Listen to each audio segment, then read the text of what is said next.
As you know, Indonesia is very strong on copper. বিশ্বের বাণিজ্য অংশীদারদের জন্য ট্রাম্প আরোপিত নতুন শুল্ক নীতি কার্যকরে বাকি মাত্র একদিন। তবে এর প্রভাব শুধু সংশ্লিষ্ট দেশগুলোতেই পড়বে না, খোদ যুক্তরাষ্ট্রের অর্থনীতিতেও ফেলবে নেতিবাচক প্রভাব। এমনকি অনেক পণ্য আমদানি নির্ভর হওয়ায় জীবনযাত্রার ব্যয় বাড়ার ঝুঁকিতে মার্কিন নাগরিকরা। এই অবস্থায় ক্ষমতাসীন রিপাবলিকান নেতা ডোনাল্ড ট্রাম্পের জনপ্রিয়তা নিয়ে চলছে চুলচেরা বিশ্লেষণ, যার কারণে দ্বিতীয় মেয়াদে প্রেসিডেন্ট হওয়ার এক বছর না যেতেই এখনই আলোচনায় উঠে এসেছে 2026 সালের মধ্যবর্তী নির্বাচন প্রসঙ্গ, যেখানে কামালা হ্যারিসের দল ডেমোক্রেটিক পার্টির সুযোগ লুফে নেওয়া উচিত বলে মনে করছেন অনেকেই। কারণ দ্বিতীয় মেয়াদে ক্ষমতায় বসতেই ট্রাম্পের জন্য সবচেয়ে বড় রাজনৈতিক সমস্যা হয়ে দাঁড়িয়েছে শুল্ক এবং মূল্যস্ফীতি ইস্যু।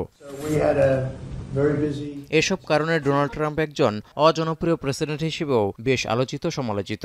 কিন্তু বিভিন্ন জরিপে দেখা যাচ্ছে ট্রাম্পের সমস্যাগুলো থেকে সুবিধা লুফে নিতে ব্যর্থ হচ্ছেন ডেমোক্রেটরা, যার কারণে একই ইস্যুতে চালানো বিভিন্ন জরিপে জনগণ ট্রাম্পকে কম ভোট দিলেও ডেমোক্রেটিক পার্টির পক্ষে বেশি ভোট না দিয়ে রিপাবলিকান পার্টিকে এগিয়ে রাখছেন জরিপে অংশ নেয়ারা।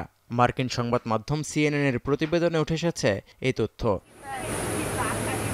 এক জরিপের তথ্য বলছে 3 দশকেরও বেশি সময়ের মধ্যে সবচেয়ে খারাপ পরিসংখ্যান জমা হয়েছে ডেমোক্রেটিক পার্টির কাঁধে, যেখানে দেখা যায় জরিপে নিবন্ধিত 60% বেশি ভোটারই দলটির প্রতি প্রতিকূল দৃষ্টিভঙ্গি পোষণ করেছেন, অনুকূলে ছিল মাত্র 33%।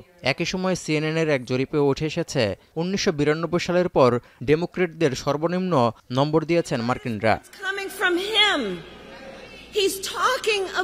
ট্রাম্পের প্রতি জনগণের ক্ষোভ কাজে লাগিয়ে নিজেদের দলে সমর্থনের পাল্লা ভারী করতে না পারাকে ডেমোক্রেটিক পার্টির জন্য ভয়াবহ সংকট ডেকে আনতে পারে বলে মনে করছেন বিশ্লেষকরা।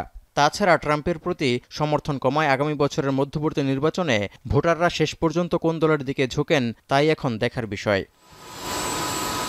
এই অবস্থায় দেখা যাচ্ছে যুক্তরাষ্ট্রে গৃহযুদ্ধের পর থেকে 4টি মধ্যবর্তী নির্বাচন ছাড়া বাকি সবকটিতেই ক্ষমতায় না থাকা দলটি হাউসে সুবিধাজনক অবস্থানে ছিল। সেই রেকর্ড ধরে রাখতে মার্কিনদের মনে এখন থেকে আশা জাগানোর চেষ্টা চালিয়ে যাওয়ার বিকল্প নেই ডেমোক্রেটিক পার্টির। তৌহিদুর রহমান, এখন বিশ্ব।